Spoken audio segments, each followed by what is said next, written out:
Hello and welcome to my messy mental breakdown. My name's Ella and today we're going to be cleaning my messy house.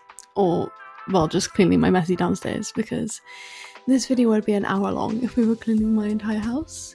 As you can see, my house gets very messy for reasons I will never understand. I don't have any kids. I have one pet, but yeah, I don't know why the house gets so messy, but it does, so let's clean it. Cleaning has honestly been at the bottom of my priority list at the moment. There's so much going on for me, like I'm sure there is for everybody else, but my car broke down back in February and I can't get it fixed. Nobody knows what to do with it. I've got one of those smart cars, you know, the weird ones that you see with like the two seats, those. Yeah, I got one of those, and apparently nobody knows how to deal with them at all. They're like completely electrical, and mine is one of those great ones where the roof comes off, and I thought that'll be so fun in summer. Turns out not waterproof, and your girl's not rich enough to have a garage next to her house. So over the whole of the Welsh winter with all the rain, it took a beating and then it just stopped working, and now it turns on, the battery's fine and everything, but where it tells you like if you're neutral or, you know, the gear changes, you can see them on your screen. It just comes up with 3 lines on it. Does anybody know what that means? Can someone help me there? Because I've had people like manicurists, no, what are they called? You know, the guys who do cars, or whatever they're called. I've had them come out and look at it, and they've got not a clue, not a Scooby, and nobody knows what to do, what is wrong with it, and I need a car. Oh my god, it's honestly so frustrating. On top of that, I've had like some medical problems, and then on top of that, I have assessments coming up at university, and I'm also volunteering at a prison, so just time and energy, mate, and then also relationships, all that kind of stuff. So cleaning, not been the top of my priority list, sorry about it, but it is important to have a clean space. So I'm better at kind of coming in here and doing a big clean than I am just keeping on top of the cleaning, which I know sounds bad, and I know a lot of people are like, you should just keep on top of it, you know, do it, you pick up as you go along, all that kind of stuff. That does not work for me. I do not remember that I put something down, never mind to pick it back up and put it away. It's just not the mindset for me. It's just not in me.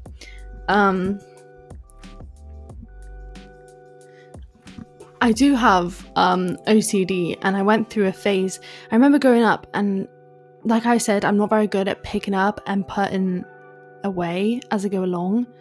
So when I was growing up, everything around me was just a huge mess, and I remember thinking, I don't know how I'm gonna live when I move out. I literally do not know how I will survive when I move out of the house. I'm gonna make a mess. I'm not gonna be able to function properly as an adult. I remember thinking that like in my early to late teen years, and then when I finally did move out, my OCD just kicked in hard, and it was like, you will not have everything a mess. And then cleaning became all I could be, like all I could think.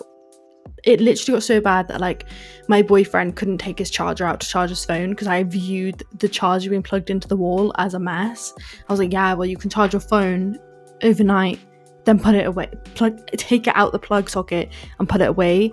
It was just like, I hoovered the floor 3 times a day, mopped once a day. Everything just had to be clean all of the time. And to be honest, it doesn't make me, that's great for some people if that works for you, but it doesn't make me a great person to be around, just constantly stressed about all the mess. And so I had to just kind of think, do you know what, let it be a mess sometimes. Just let it happen, like it's fine. And so I do. So I just live my life, because let's see, I have 2 extremes. Either I can forget all about the mess around me and just clean it in big rounds, or I can constantly be thinking about it. But I can't do what other people can do, which is just kind of like, just keep on top of it. Just can't keep on top of it. It's just not who I am. And so instead, I do this. I just clean it all in one go. And in the meantime, we might have a bit of mess, but we're not hitting anyone. And I mean, me and my boyfriend are much happier living this way. The house is always clean, as in it's not dirty, but it's not always clean, as in sometimes it's quite a bit messy. Especially with me, who has to wear, like you'll notice in this video, like 3 outfits a day to match the temperature. Look how nice that is when it's all nice and clean. Oh my goodness. It's such a big difference. And I mean, I think this took me maybe like half an hour. It's so crazy how much of a difference can be made in such a short amount of time. And now on to tackle the kitchen. Believe it or not, this is 2 days worth of kitchen mess. You wouldn't believe it. Me and my boyfriend have recently taken on the 75 hard challenge, which includes a lot of healthy eating. And the most annoying thing about healthy eating is that it takes so much effort. And I mean, there are ways around it. Like, you know, you see like things like Huel, all that kind of stuff. But to be fair, it's so expensive. And it's like, if I want to eat and be able to afford to eat 3 meals a day, I'm probably gonna have to put in like an arm's worth of work. It's so tiring. But to be fair, my boyfriend does most of the cooking. But by the time like he goes to work and I go to uni or go to do uni work, and then we both come home, then we cook dinner, and then we eat dinner, and then we do a walk or whatever we need to do as part of like exercise, we come back and like cleaning the dishes and stuff just doesn't feel appealing at that point. Like, we want to get ready for bed and go to bed early to get enough sleep. Like, it's just a never-ending hamster wheel of stuff you got to do. And cleaning, for me, for us, a lot of the time just falls by the wayside because, I don't know, it should take priority more than it does, to be fair. It really should. But we're out, like, living our lives. Like, I don't know why I'm trying to, like, find excuses. Like, I feel like I'm saying sorry to someone. I feel like I've done an immoral failure by not just keeping on top of it all the time. But it's so hard when there's just so much going on. I feel like this whole video is just me complaining about how hard it is to stay on top of cleaning. Like, I don't want that to be what it's about. No, but honestly, there's a lot of things that I am actually really grateful for in my life. I don't want to sound like I'm just complaining. I mean, I'm really grateful that I get to go to school. As stressful as it is, there was a time in my life where going to university would have been unimaginable to me. Like, I failed practically all of my GCSEs. I didn't do very well in school at all. I had to fight kind of hard, work really hard to kind of get back on track and into uni. And I did my first year of uni at 21 and I left school at 15. So yeah. But I worked really hard to get there, and I'm just so grateful to be here. And I love learning, I love education, I love the subjects that I'm studying. I love having my own free time and being able to create a schedule that I want to learn with, because with work is a lot more strict. You know, you have to be in at 9, finish at 5 or whatever. But with studying, you can start at 12 and still do a full day of studying, and it's really up to you. Obviously you have classes to go to and stuff, but very minimal. So I'm really grateful for that. I'm grateful for my boyfriend, obviously. My boyfriend is amazing.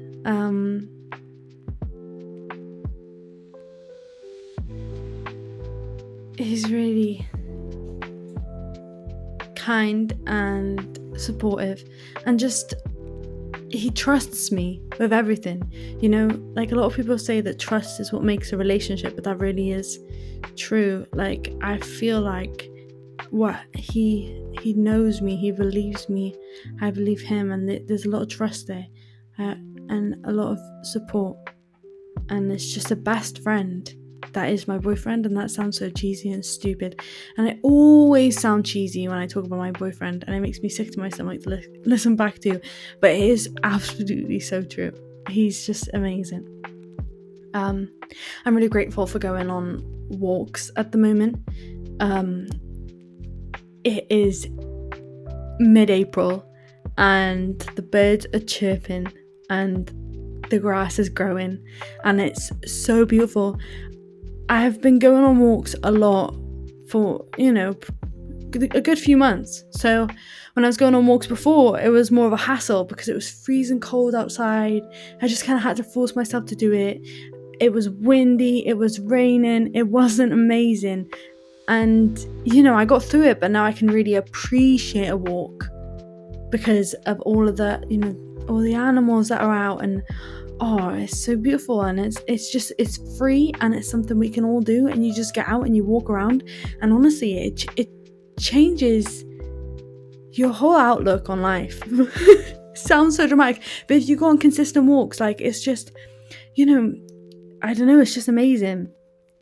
Oh my god, I feel like so stupid. I feel like I sound so stupid, but it's true. I wish I had more words to describe this with. Like, it's just that as you walk outside and the air feels more open, more free than the inside air, and I found it so stupid. You walk outside and the air feels clean, and you got just a tiny gentle breeze hitting you, but the sun is beaming on you, and the birds are chirping.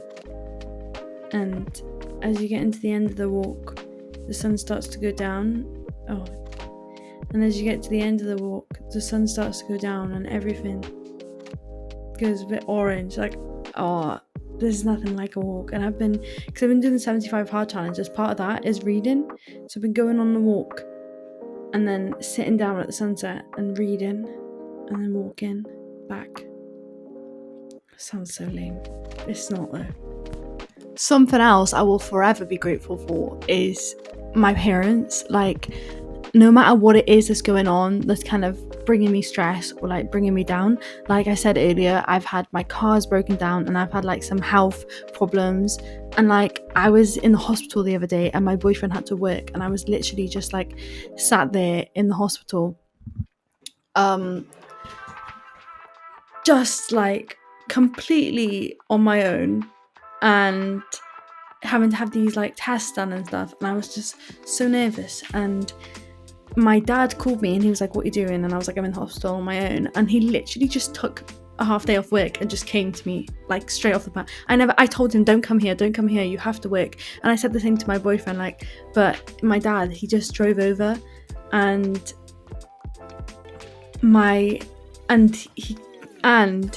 he's smart, like, and he's I sound so stupid. He's smart, like.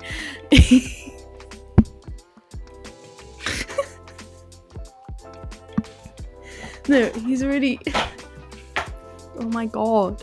I literally write university essays and I just can't speak a full sentence without sounding like an actual idiot. But he's basically, it's kind of hard to describe what he does, you see, because he's an electrician, but he also does like plumbing, air conditioning, all that kind of stuff. And he used to be in the army, so he used to work on tanks, all kind of things. So he is coming every weekend. He works Monday to Friday, and every weekend he comes and he looks at my car trying to figure out what's wrong with it.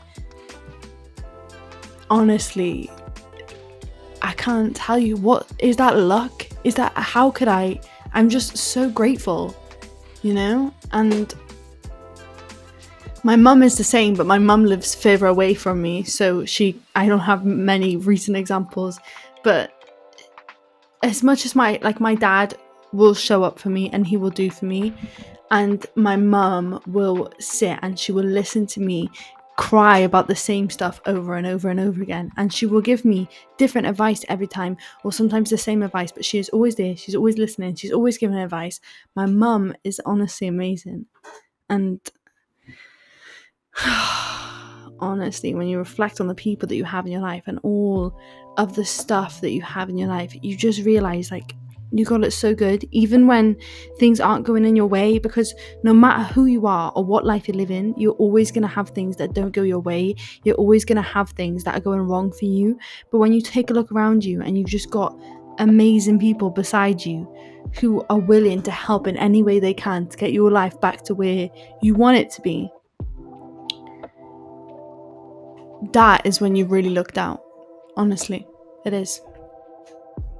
I think doing things to make the lives of the people we love easier is a very beautiful thing. And I think it's not very well represented in our society.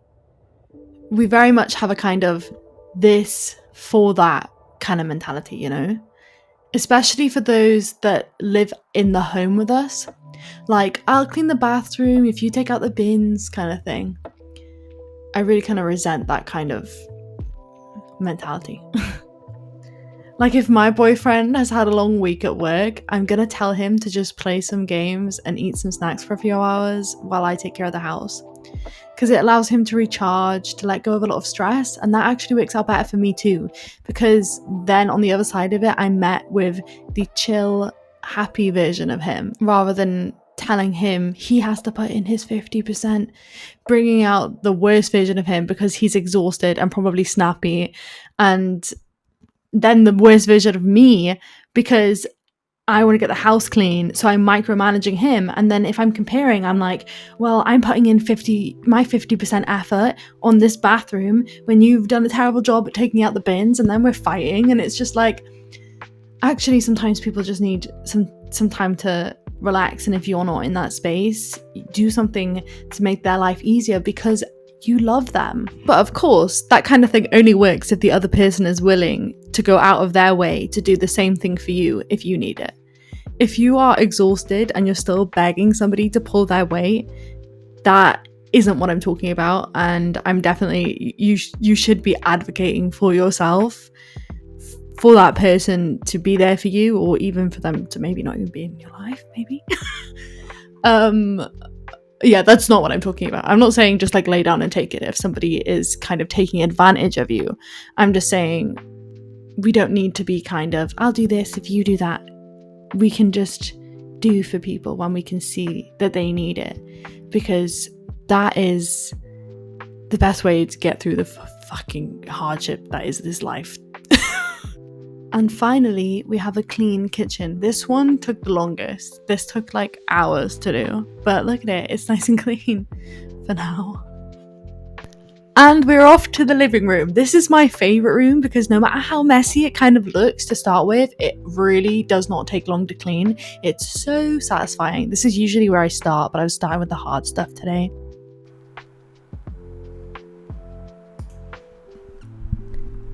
Anyways, I think another thing that can help make your life easier other than supporting others and having them support you is supporting yourself. Like recognizing your own needs. For example, I went for an endoscopy the other day. If you don't know, an endoscopy is when you get a camera shoved down your throat into your stomach. I went with my boyfriend and we planned that he would be there for me when I had it done. I imagined it was going to be the same as like when you get an ultrasound, you just lay on a bed in like a normal hospital room and it's quite chill while the doctor explains to you what's going on. I was debating whether I should get a sedative or not. On one hand, I was really nervous about the procedure and I didn't know how much it was going to hurt or how horrible it was going to be in general. But on the other hand, I hate the feeling of being out of control of my body or my awareness. In the end, I decided to be brave and do it without the sedative. When I got there, I was told my partner couldn't come in and I'd have to do it all on my own. And when I entered the room, I understood why. There were 4 people in this small room. I don't know who was nurses or who was doctors, but I knew that they were all there for me. And it was really scary. The room was laid out more like a surgical room than like a normal doctor's room. And there was just like that intense beep sound that you hear in really dramatic movies, you know? So, long story short, I started to panic. If my boyfriend had been there with me, he would have been able to hold my hand and talk to me and calm me down and make me feel safe. But he wasn't there, so I had to make a choice. I could either lean into the panic and make the situation so much worse, like my body, you know what it feels like when you panic, like my body would have been on level 100, just like my throat would be closing up. It would just make the situation so terrible. I had to like kind of like lay there and be still while they shoved this tube down my throat, and panicking would have just been a nightmare. I mean, before I went in there, they literally were like, if you start panicking, tell us, because whatever you do, don't rip the tube out your throat. So obviously people had gotten themselves into such a panic state that they were ripping the tube out of their throat.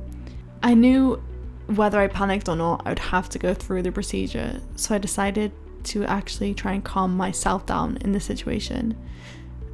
So I took a deep breath. I know, cliche, but it works. Then I started talking to myself like I would somebody that I loved in that situation. In my head, obviously. I wasn't like talking out loud with a camera down my throat. I started saying things like, what are you gonna do after this? Or reassuring myself when they took the biopsies, like, my body was made to heal and this will be positive for my future. And I even said really cringe things like, wow, you're doing so well, you're so brave.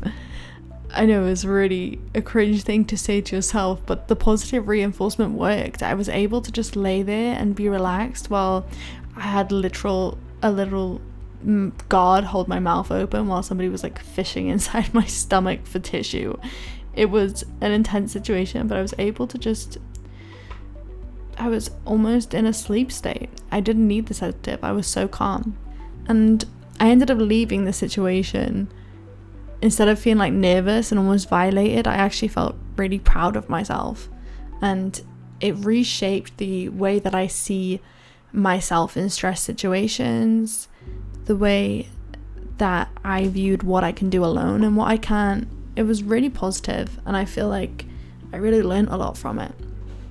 And I hope that you can learn from it too. Like, you can actually calm yourself down and be there for yourself like somebody else could be for you when they're not around, when you don't have that as an option.